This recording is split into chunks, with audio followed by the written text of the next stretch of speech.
The healing hall of Blackthorn Pack smelled of crushed herbs and old blood. Ren Sutter had spent the last 4 hours moving between injured warriors, pressing wet cloths to wounds, stitching torn skin, and whispering calm words to men twice her size, who groaned like children. Her hands did not shake, even though her heart had been shaking for days. Her grandmother had died only a week ago. The old woman had raised Ren alone, in a small cabin at the edge of the Packlands, far from the grand stone halls where the Alpha King lived. Ren had buried her grandmother in the quiet hours before dawn, with no pack ceremony, no mourning song, because low-ranking humans who lived among wolves were rarely given such honors.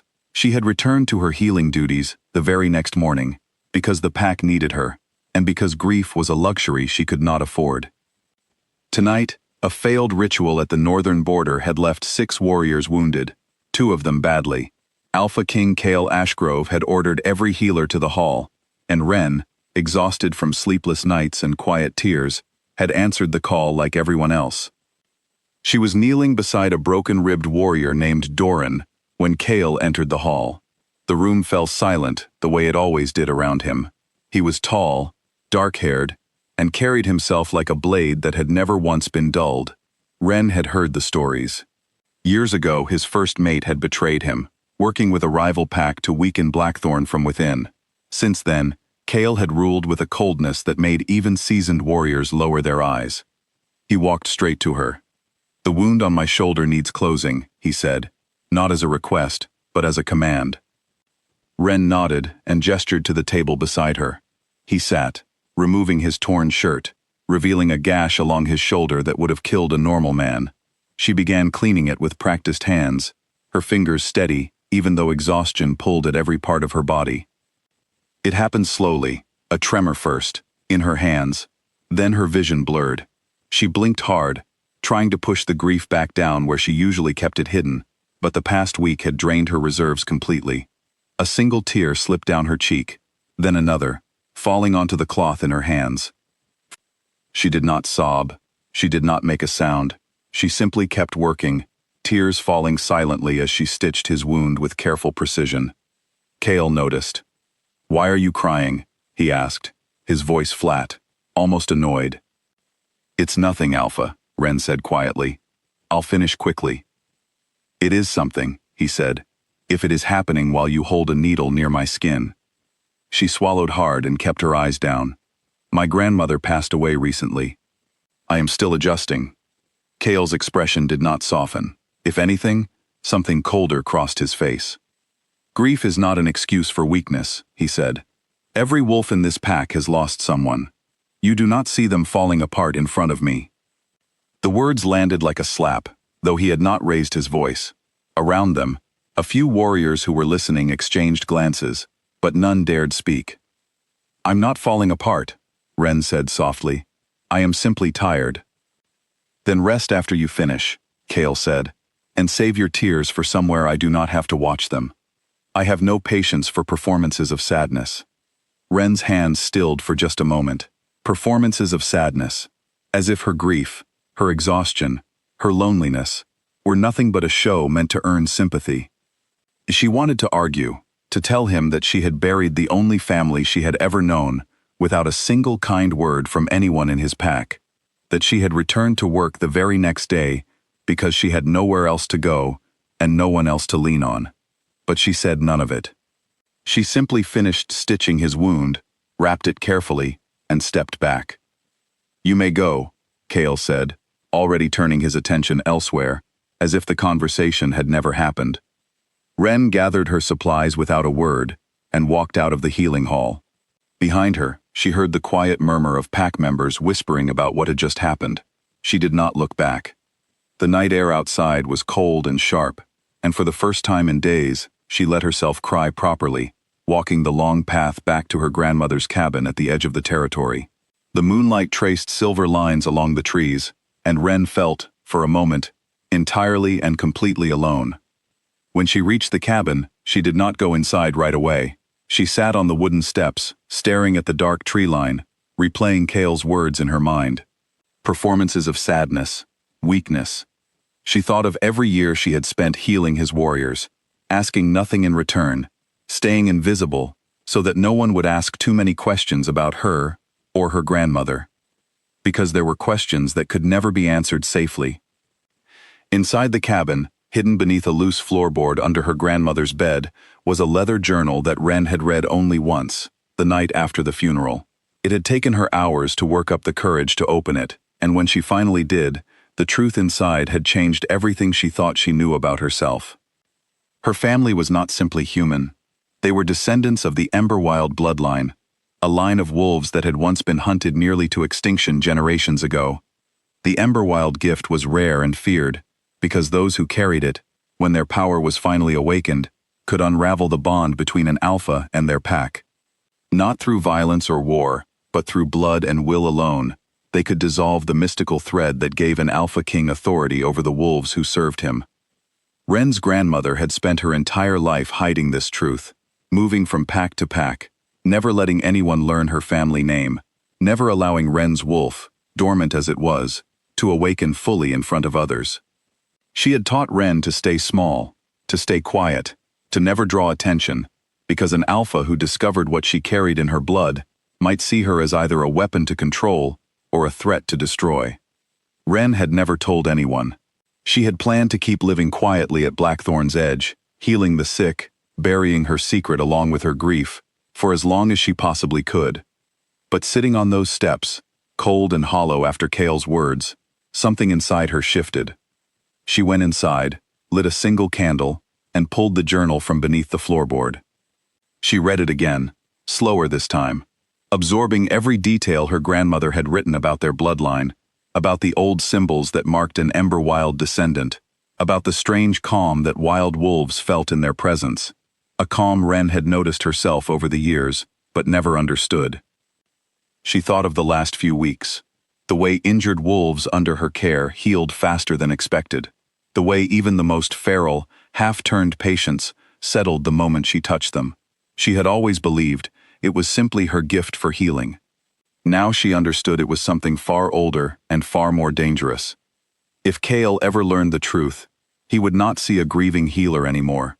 He would see either a tool to be used against rival packs, or a threat that needed to be removed before it could unravel everything he had built. Either way, the quiet life she had tried so hard to protect would be over. She thought about staying. She thought about swallowing her pride, continuing her duties, letting his cruel words fade the way countless other insults had faded before. But something in her had cracked tonight, not from anger, but from a bone-deep exhaustion that came from being invisible for so long, only to be mocked the one time her pain finally showed. By the time the candle had burned halfway down, Wren had made her decision. She would not confront him. She would not seek revenge. She would simply disappear, the way her grandmother always feared they might have to, before anyone could connect the dots between her tears tonight and the secret buried in her blood. She packed only what mattered, the journal, a few of her grandmother's healing tools, a single photograph of the two of them from years ago. She left behind furniture, dishes, the small comforts of a home that had never truly felt safe. Before she left, she built a small fire in the stone hearth and fed the flames every scrap of parchment that mentioned the Emberwild name, every old letter, every fragile record her grandmother had kept hidden for decades. She watched the papers curl and blacken, erasing any trace that could lead back to her family. Then she stepped outside, closed the cabin door behind her for the last time, and walked into the trees. She knew the land better than any warrior in Blackthorn. She had wandered these woods since childhood, learning paths that avoided patrol routes, learning where the scent markers were weakest, where the border wards had gaps too subtle for most wolves to notice. Her grandmother had taught her these paths carefully, patiently, always warning that one day they might be needed. That day had come. Wren moved quickly and quietly through the darkness, her heart pounding, but her steps sure. She crossed the northern stream where wolf scent naturally faded in the water, climbed the ridge where the wind carried smells away from the pack's usual tracking paths, and slipped through a narrow gap in the border where the old wards had weakened years ago and never been repaired. By the time the sky began turning gray with early dawn light, she was miles beyond Blackthorn territory, standing on a hillside overlooking unfamiliar land. She allowed herself one final look back toward the direction of the pack, toward the cabin she would never see again, toward the healing hall where she had spent years pouring her energy into wolves who barely knew her name. Then she turned and kept walking. Back at Blackthorn, morning arrived with confusion. Wren did not appear for her usual rounds. A young healer sent to check on her found the cabin cold, empty, and stripped of anything personal. Word spread quickly through the pack, reaching Kale just as his beta, a steady and observant wolf named Tomas, arrived with troubling news of his own. "The warriors from last night," Tomas said. "Their wounds are healing far faster than they should. Doran's ribs, which should have taken weeks, are already knitting." Kale frowned, unimpressed at first. "Good healing, that is what we pay our healers for." "It is more than that," Tomas said carefully. "The pack bond feels different this morning. Looser somehow. Elder Marin noticed it before any of us. She used a word I have not heard since I was young." "What word?" Kale asked, though something cold was already settling in his chest.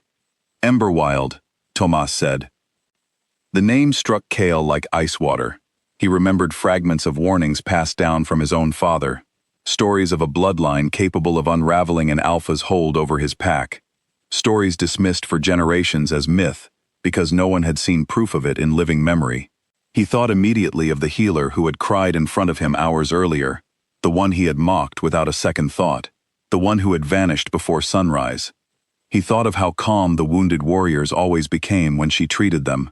He thought of how quickly wounds closed under her care, faster than any healer he had ever known. He thought of her quiet, careful way of avoiding attention, of never once speaking about her family or her past. He had called her weak.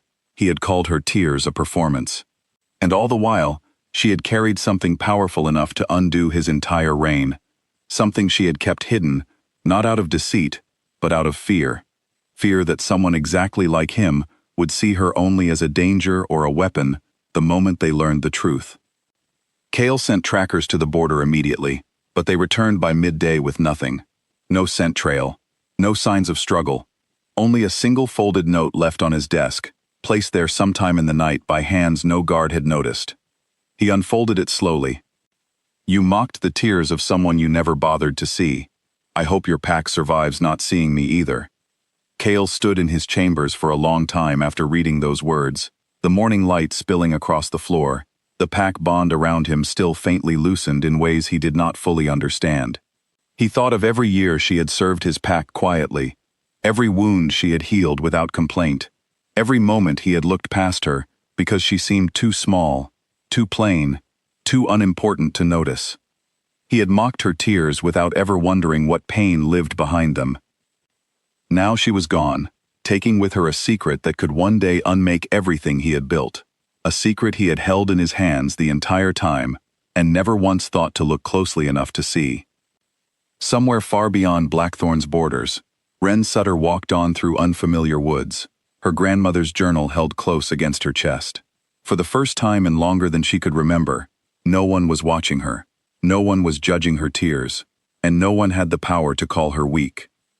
She did not know what waited ahead, but for the first time in years, she was walking towards something chosen freely, rather than hiding from something she feared, and that, more than anything, felt like the beginning of a life that finally belonged to her alone.